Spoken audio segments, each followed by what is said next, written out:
Have you heard of the new addition to the Go for Donnie podcast?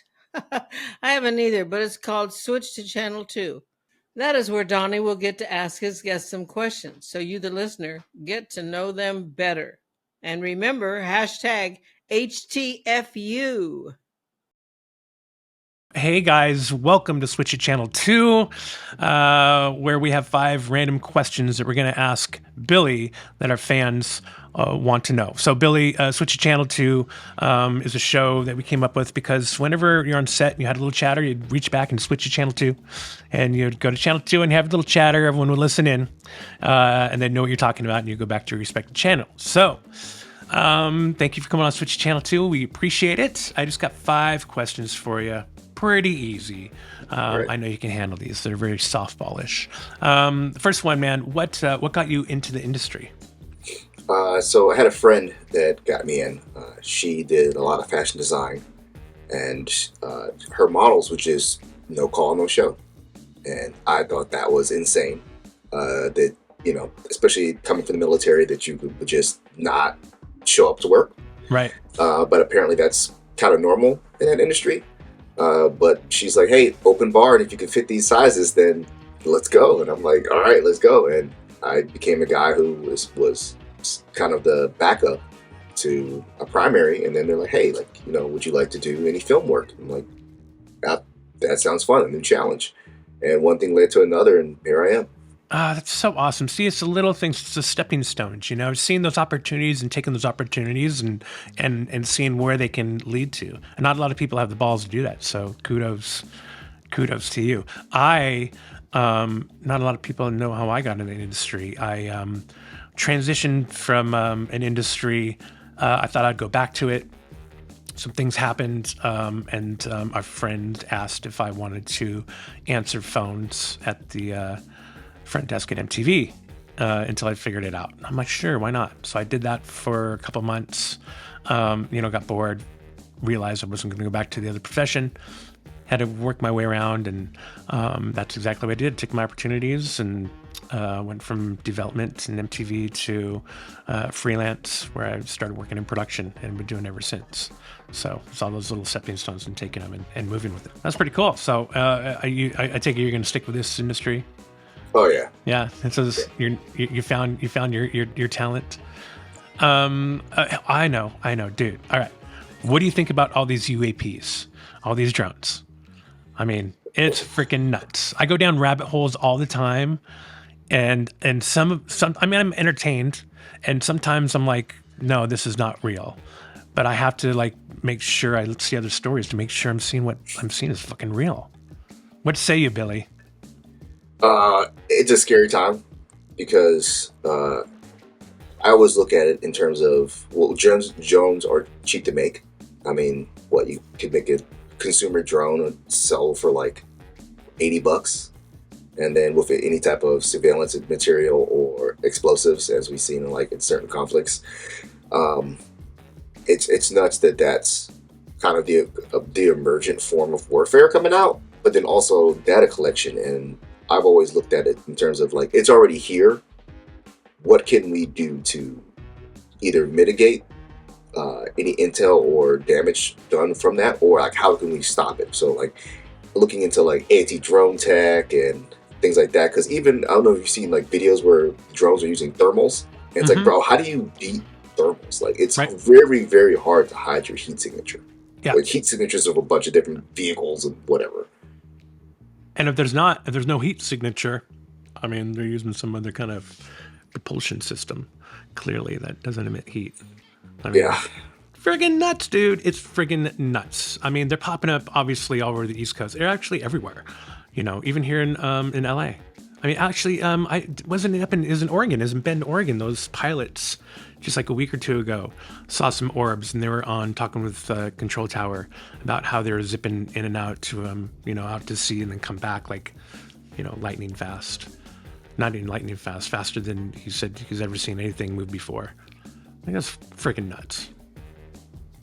Yeah, it's crazy to think because was it in World War II? The Japanese were using little fire bombs that they send on the wind.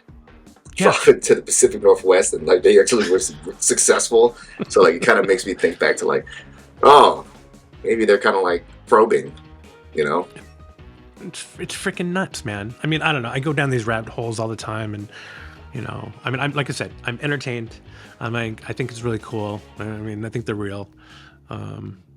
It's just freaking nuts what's happening. You know, it's freaking nuts. They even saw 2 orbs on a live news shot last night in the LA News of the fire here in the Palisades. It was nuts. I'm calling shenanigans, Billy. Well, I mean, hopefully they leave us be. Do you think, I know we were talking about this earlier about the industry. Do you think, how do you feel being on the actor side, the background side? Do you feel like the industry's coming back at all from your side? For me, yes. I know that's not the case of some of my friends. But I feel like I've kind of dug myself a niche that is successful. Mm-hmm. And then So wait, are these friends not in your niche? So they're not military? no. Or so like a lot of the things I get are like usually military because I have that experience, or like young dad, like very commercial. Mm-hmm. And I don't know what it is, but there are some actors that just like kind of like poo-poo commercial work. I guess because it's not. I don't know why. And dude, that's how you pay the bills. It makes so much money. Exactly. Dude, crazy. Yeah, because like you on resumes and certain things, like, you know, they're like, oh yeah, you don't, you know, put any commercials. I'm like, that's weird that like I would put, you know, if I've done like a Nike commercial, you know, like $1 billion brand versus like, you know, Jim Bob's like short film. You want Jim Bob's short film, and I get there's certain types of acting, but it's just at the same time like I'm paying my bills with, you know, commercial work. Yeah, it's 100%. I mean, I don't know. I would prefer commercial work. I mean, then again, I'm not in front of the camera, and I don't need to make a name for myself for any of that crap. Well, actually, I kind of guess I am in front of the camera doing this, and I am making a name for myself. So what am I saying? But you know what I mean. I don't know. I mean, I really hope some more work comes back. It doesn't. I don't want to say it just doesn't feel like it. You know. Hopefully these tax breaks work and more companies are filming here in LA. It's just so hard. I mean, I just did a vertical scripted shoot I was telling you about, and locations charge so much money. Cal State LA. I'll say it again, Cal State LA. Oh my gosh, we went there, scouted the location. They were so nice. The prices that we were told were so cheap, right? And then after the scout, we gave them the locations we wanted, and you know they were coming up with all the different price points for it. And then we got back; it was something like $35,000. I was like, "What?" I thought they said it was a $500 permit fee. They know it's $500 an hour. So, I was just like, "This is just crazy." Anyways, that's my rant, which I wanted to start anyways. Donnie's rant, because there's always something you want to rant about. And the price of filming in LA is just one of them that's just ridiculous. And then you have to also get a permit from Film LA, which is a couple grand out the door. So anyways, I really hope it bounces back because I have a lot of friends that are out of work, especially in the reality world. But a lot of us would prefer commercial work because it pays so well. So, I mean, if that work is there and thriving for you, man, you know, stick with it. Good on you. Or the gaming world, you know, that's not going anywhere. You know, I mean, that's always some good bread and butter for you. Yeah, and like kind of going back to what you're saying, a little bit is from what I've seen is that like while there is obviously contraction in LA, I've seen other locations pick up work. And the thing is, I don't care. I travel all the time for work, so like I get a lot of work in Dallas and Austin.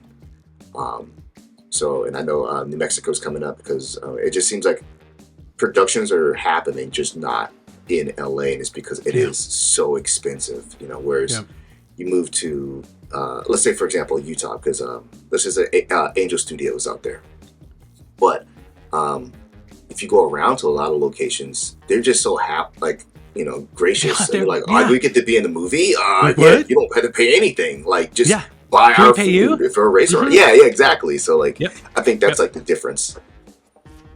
crazy when you said that. It's refreshing getting outside of LA, and just about everything I work on is outside of California, really. But it's refreshing. You're meeting real people. You know, you might have some differences, but they're real people.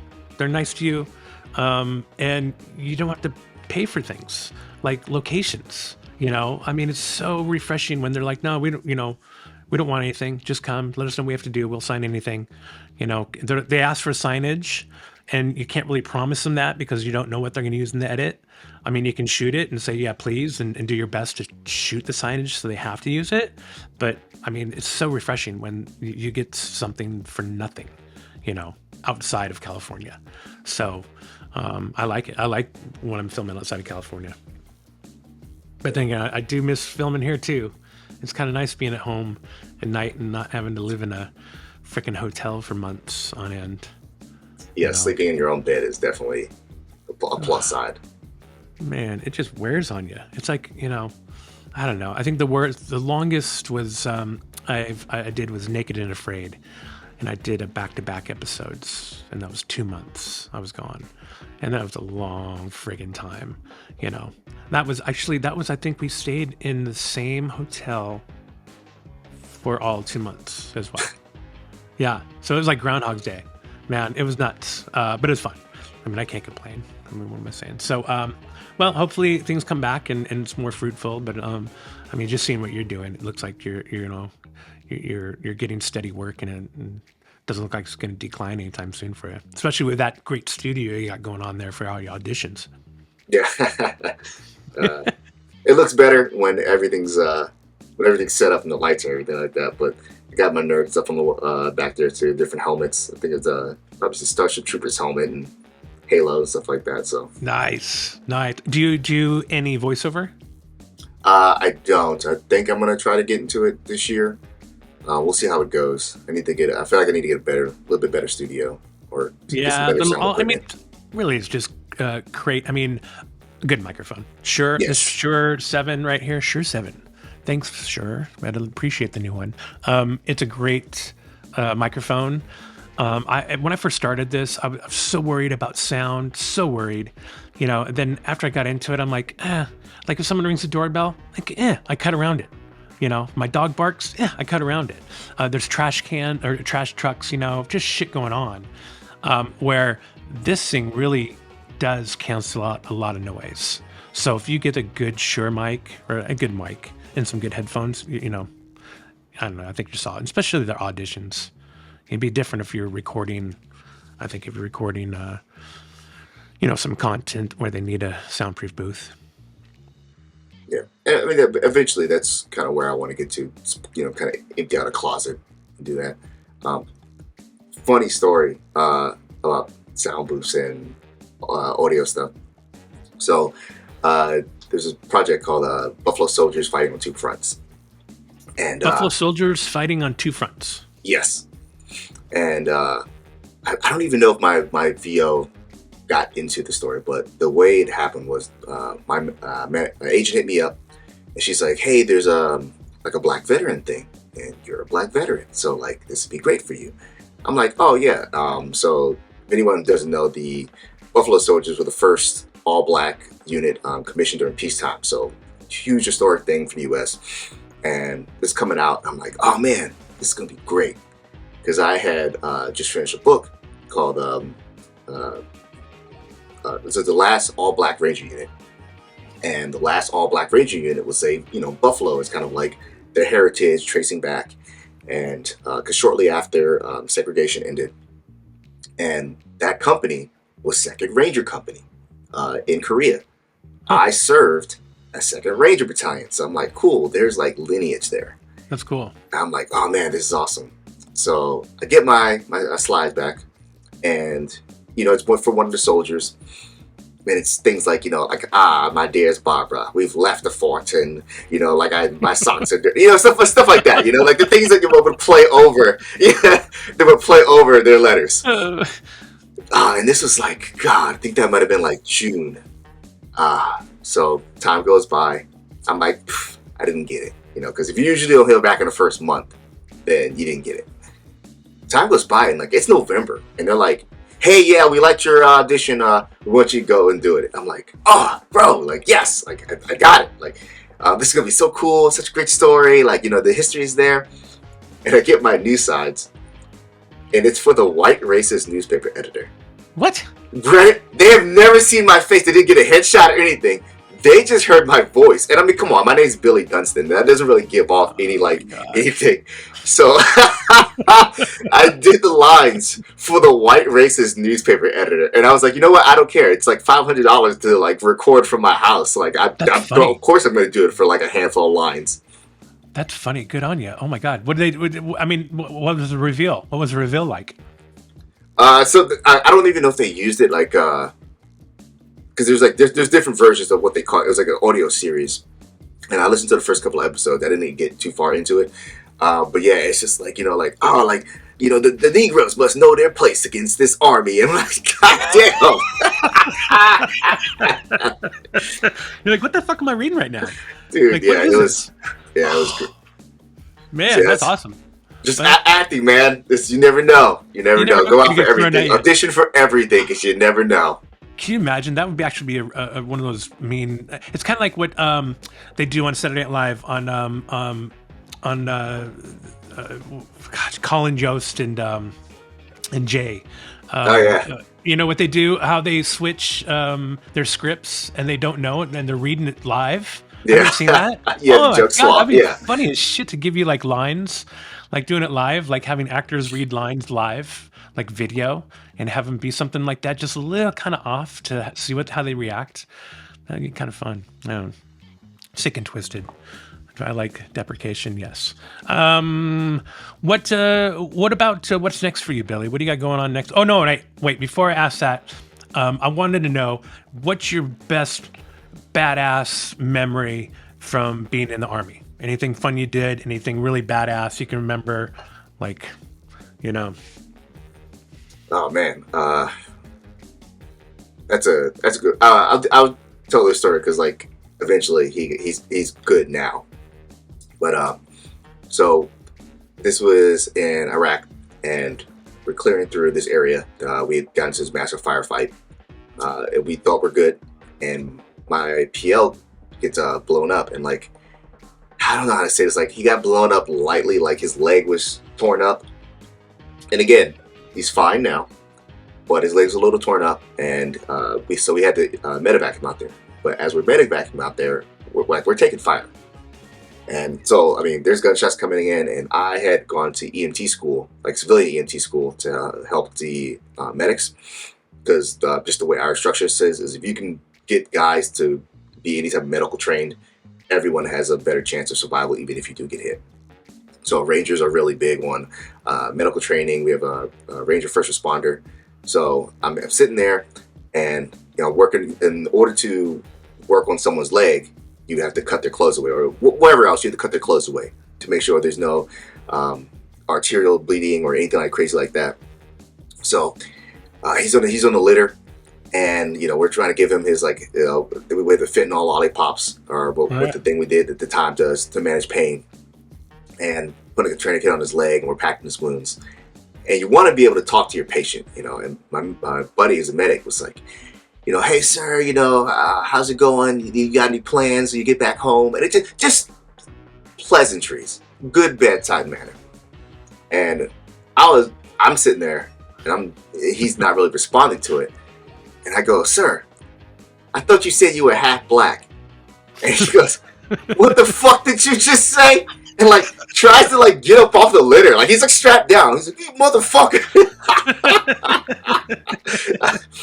And we get him on the bird and take off, and everyone's looking at me like I'm a dick. I'm like, he was responsive to what I was doing. Oh man, that's awesome. Oh, that's pretty good. Yeah. I mean, have you talked to him about that since? So I haven't seen him. So I saw him at the 50th, but before I saw him at the 50th, I hadn't seen him for about 13 years. And one of the first things he said to me was like, oh, yeah, I thought you said I was half black, huh? He remembered that, years later. That's pretty good. Hey, It did its work, man. It snapped him out of whatever the fuck he was in. So I'm glad he's okay, and that's pretty funny, man. Thanks for sharing. That's pretty good. So what? Before I ask you, what up is before I can even speak, what's up next for you, there, Billy? So after this, I actually just did a bunch of screenplay contests. So I also write. Oh, I did see that. Yeah, congrats. Yeah. That's right. Sorry, I forgot to mention that. Oh no, it's all good. Appreciate that. That one's like, because I'm working with Veterans of Entertainment and Media, and their veteran writings program, which has been great if you are a veteran looking to even just get your feet wet. I mean, I was an infantryman who's had a bunch of TBI and hit my head a bunch, and if I can get into the program, I believe anyone can get into the program. Or like with hard work, not just like to taking people off the street. But you know what? No, you have drive. You have drive, bro. Come on. So yeah, of course you can do it. But yeah, it's a great program. You get to meet industry people, like writers and stuff like that can help coach you through it.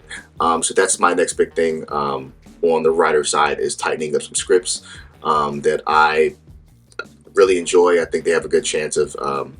I'm trying to make one later this year. It's going to be kind of weird because I'm having a baby in April. Oh yeah, that's right. Wow. So we're gonna try to film in like August, but that'll be my first me writing a feature and then getting it produced.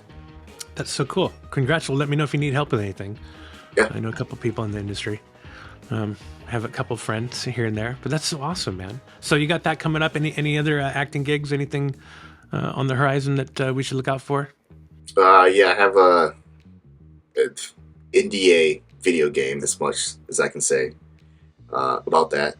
Very cool. But that's a big one. That'll be fun. And then I have a feature film that I'm filming for actually this Saturday coming up. Horror movie. And again, I don't want to say too much, but I get to be at least the character at the beginning. Every horror movie kind of has that open where, oh man, like, I don't believe in XYZ, and then they die. Yeah. Yeah, I can't say if I die or not. But I'm the beginning characters. They lead into the rest of the movie. Dude, when's that come out? So we're filming it this Saturday. Oh, you're filming it this Saturday. Yeah, okay. Saturday. Okay, cool. Well, we look forward to seeing you in that, man. That's so awesome, dude. Oh, I'm so glad you're doing well. And if you ever come down to LA, let me know. Hopefully, everything is still here. I'm gonna go check and see how that fire is doing, man. Fucking nuts. It's fucking nuts. But I don't pray a lot, but I guess I'll pray for some people there. And the first responders, of course. Well, Billy, hey, we better get back to Channel 1. They're calling for us, man. They're always calling for me to come back, but it's always good for you to come on, switch to Channel 2 and do a little chatter with me and answer some questions and for me to get to know you better, too. So, man, you're always welcome back on the show. And wish you nothing but the best. And thanks, Billy. We got to get back to our channel, man. All right, man. Take it easy, bro. Production for Donny. Go for Donny. Locations for Donny. Go for Donny. Habitat for Donny. Go for Donny. Hey Donny, what the hell are they doing?